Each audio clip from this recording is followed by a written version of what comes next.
Welcome to the ChatBlack, everyone. This is your host, Shawn Whitsell, and this is the ChatBlack, where we chat about all things Black. And I have a very special guest with us today, best-selling author George M. Johnson, the author of the book All Boys Aren't Blue. George, welcome to the show.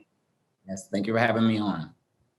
So when I first looked at the title, the first thing I thought about was in Moonlight, all Black boys look blue. And so I noticed that the word was blue and boys in there. So I just thought it was kind of a coincidence. But then when I got to doing my research, I learned that there is actually a connection. There's several layers and meanings to the title of your book. Can you break those down for us? Yeah, so with All Boys Aren't Blue, the first obvious one is the notion of, girls being pink, boys being blue, the whole idea of the gender reveal, and, how we've just gendered color in a way for boys and girls. And so in saying all boys aren't blue, it's just a declaration about the fact that, even when the blue smoke comes out, the blue balloons go up, or we have deemed that this child is going to be blue. Some boys are a little bit different, and it doesn't always, go the way that one would assume based on gender and identity. The other nods that the title speaks to is the fact that I grew up with a father who was a police officer. So I grew up in what was called a blue family, where, Black cops were a part of our norm. But while also being a Black person. So you are dealing with anti-Blackness, you are dealing with policing of your own while also being in a police type of situation and environment, which created a lot of context around the activism that I do today. The blue also, as you stated, is a nod to the movie Moonlight. That movie really, really resonated with me. I felt that the movie Moonlight, although it didn't specifically speak to like queerness, it talked about Black masculinity in a way that I think we hadn't gotten to be seen represented on the screens in such a beautiful, honest way before. And I think that it opened the doors in many ways for me to be able to write a book like this. And I also have a great relationship with Terrell McCraney, who created Moonlight and who also gave me a lot of advice before I even wrote this book. And so it was just a way to pay homage to him and the work that he continues to do with his brilliance. And then the character of Blue from Queen Sugar, which I think is one of the most brilliant, amazing characters of this young boy who simply just loves having this doll. And you watch, as a young boy, it was okay that he had the doll, but the older Blue got, the more the family started to be concerned around what Blue's identity would be, although he had a father who was very, very protective of him regardless of it. And so, yeah, that's kind of how I sum up what those blues represent in the book. Nice. When I was reading the book, just hearing how introspective you are, how insightful you are, it was really refreshing. And I just wanted to know, tell us a little bit about the book and also the journey it took to get to the point where you could write this book. Yeah, so the book is my life. It is a memoir. It is a young adult Black queer memoir, which is a little bit rare because young adult literature, it does have nonfiction, but it is, I would say, one of the newer parts of young adult is going into nonfiction and more our stories that don't have to be fantasy or don't have to be, fictionalized in a way. I tell my journey from birth until age 21. A lot of people are like, how you write a memoir so young? But I had a lot happen, as everybody now knows, because the book is doing so well. I had a journey just to get to age 21, and a journey of surviving many things and many obstacles, and a journey where many queer kids have not been able to make it to that age. And so I think the book talks about that, coming from a loving, very loving Black family that was supportive of me, even if they didn't know, even if we didn't have the language, even if we didn't have all the resources to understand what was going on with me. I always had a place to call home, and I was always, really loved on. My family had other queer members in it, including my transgender cousin Hope, who I grew up with. And so, we were just a possibility model of what could happen when you just operate from the space of where identity is not the first issue that comes up in a family. It didn't negate the fact that I had to deal with traumas and that I had to deal with many of the other things that society throws against you. But I wanted a story that told the totality of the Black queer experience. And so that is what All Boys Aren't Blue is. You had another question and I forgot what the second part was. Just how you were able to get to the point of being able to write this book and be so transparent. Yeah, getting to that point, I had written my story in bits and pieces for a lot of years. I was a journalist, so I was always writing think pieces or op-eds just around certain topics anytime something identity-wise would come up in my own life. I finally decided it was time to put it all in a book because, I was still watching too many queer youth literally dying because of the isms and the phobias, and they were dying. And we were watching homelessness of LGBTQ youth rise. We were watching the suicide rate of LGBTQ youth rise, and in many ways, visibility and representation is just a starting point. But when you don't even have that, where are you really starting from? You just feel so isolated. And so I wanted to make sure that I had created a body of work that could get into the hands of those kids who were 12 like I was once 12 years old, and something that they could relate to, a guide, some type of resource. It's not all of the answers, but it at least is a starting point for you to get some of the answers that you may need.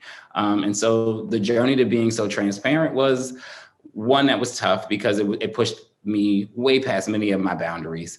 However, I knew that I would feel much worse if I kept the truth away from someone and they ended up in a situation that they didn't necessarily need to because I kept the truth away from them.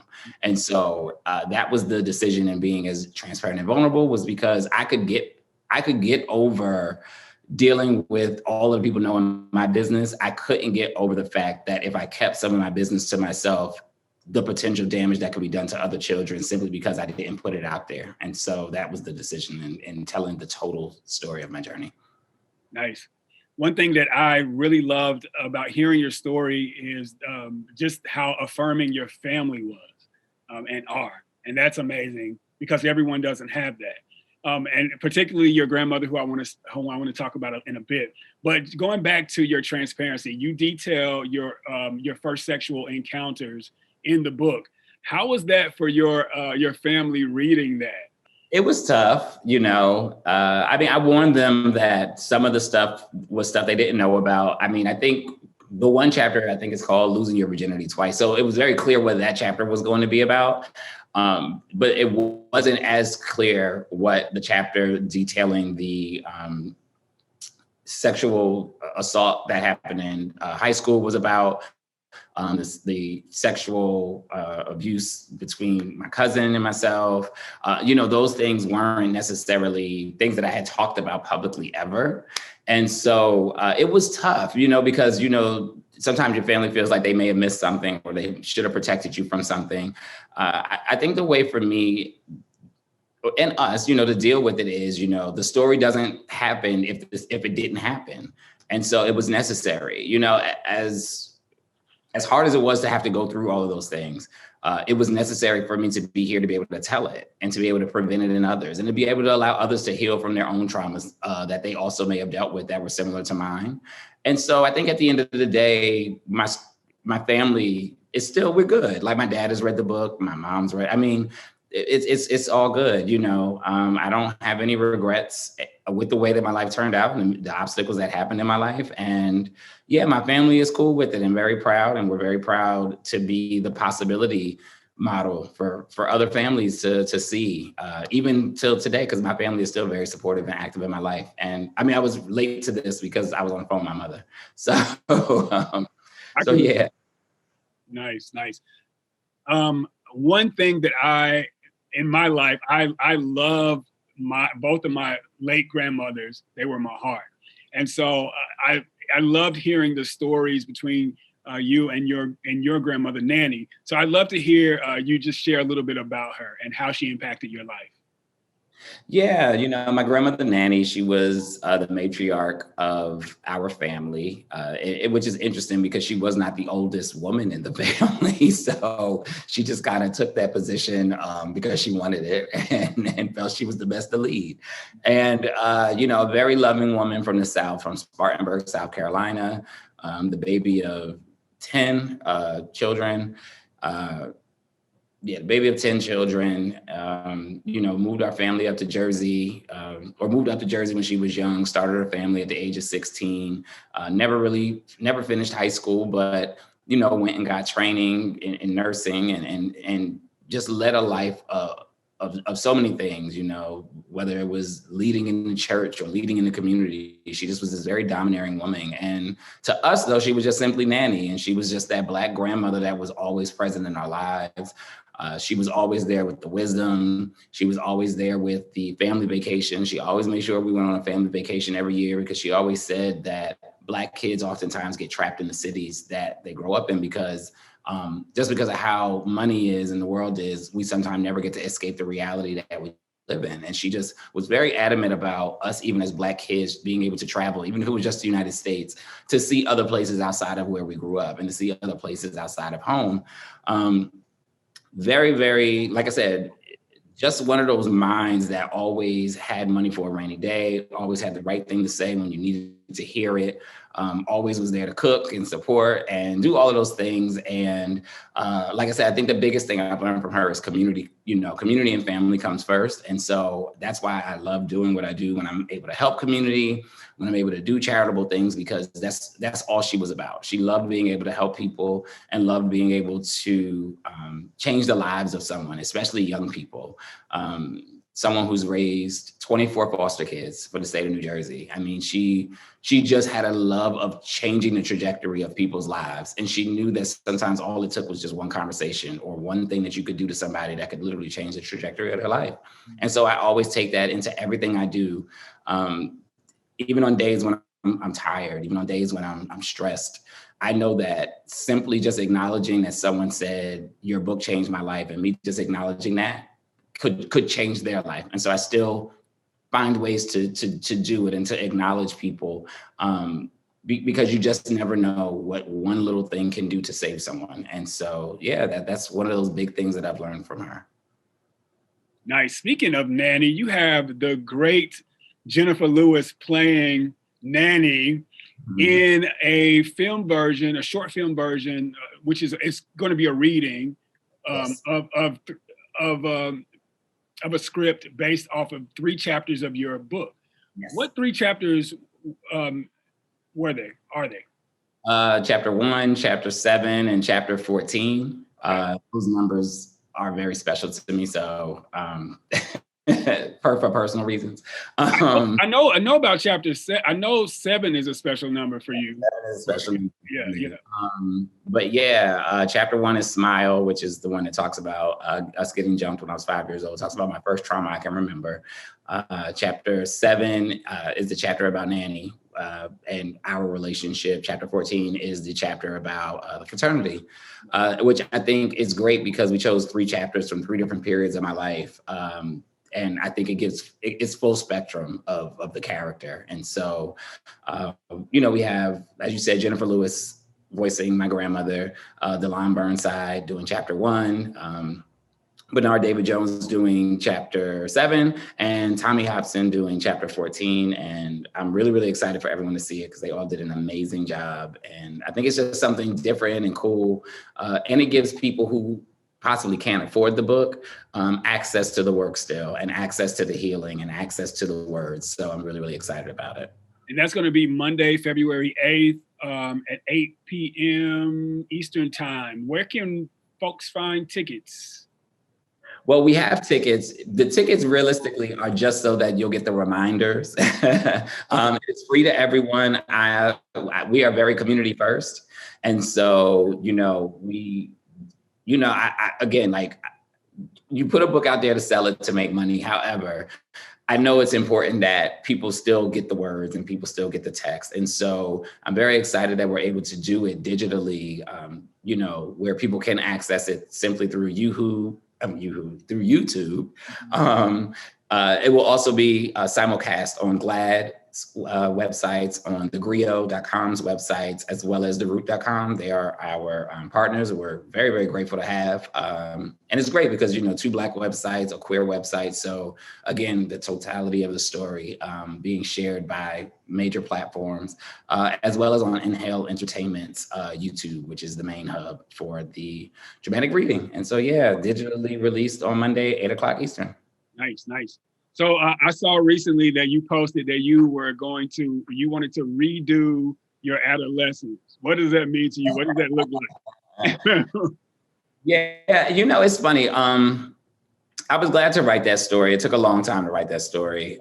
We went back with a lot of revisions, back and forth, back and forth. I'm glad the story resonated so well, about the second adolescence.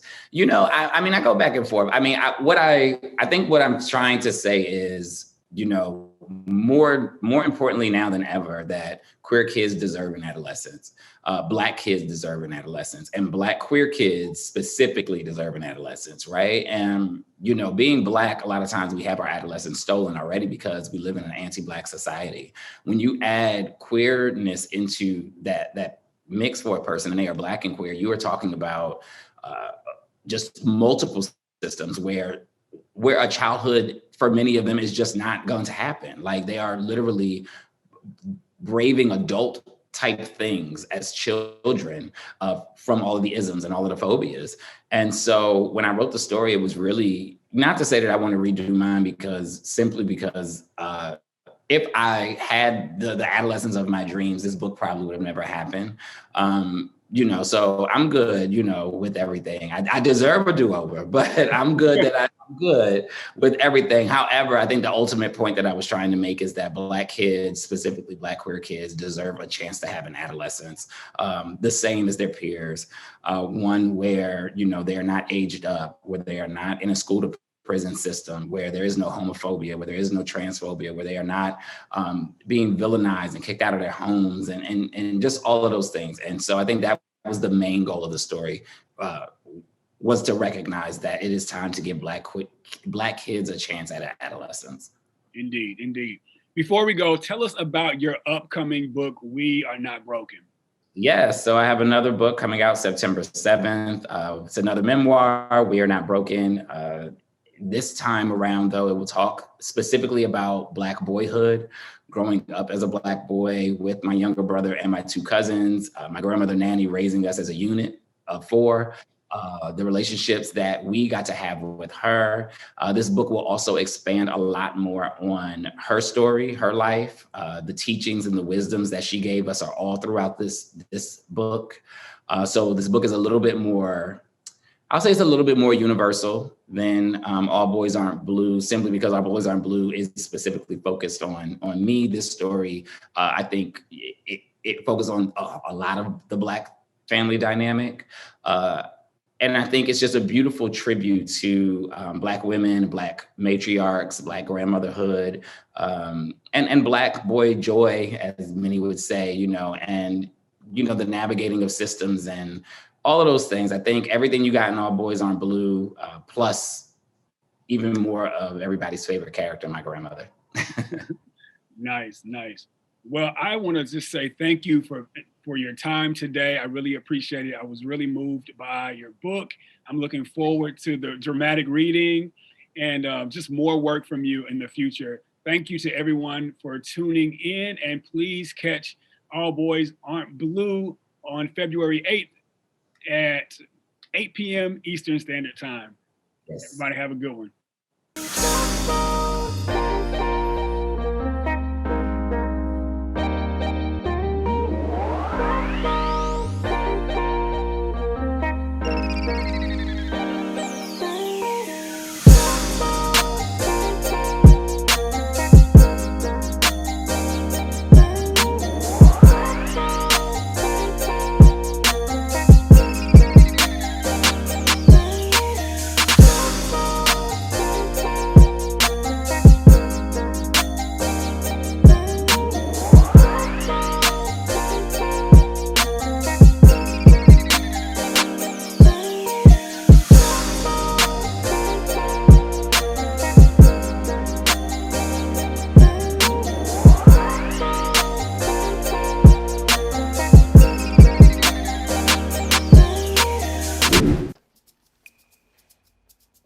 Now, I know you just had the baby, and Gregory said the baby's name's gonna be George. I was 5 years old when my teeth got kicked out. It was my first trauma. I always thought it was funny that my grandmother had 3 last names. To me and the other grandkids, she was simply Nanny. I was depressed at the start of second semester. I was having fun, but deep down inside, I hated myself. 2 others grabbed me by the arms and held me on the ground. I screamed for help as it was all I could do. I had a home because Nanny insured it. When Nanny wanted something done, it got done. I gave her the biggest smile I ever had since the day I lost it. Our chapter was established by a founder of the frat in 1907, making us one of the oldest chapters in Black Greek history. No amount of money, love, or support can protect you from a society intent on killing you for your blackness. It was time for me to define me.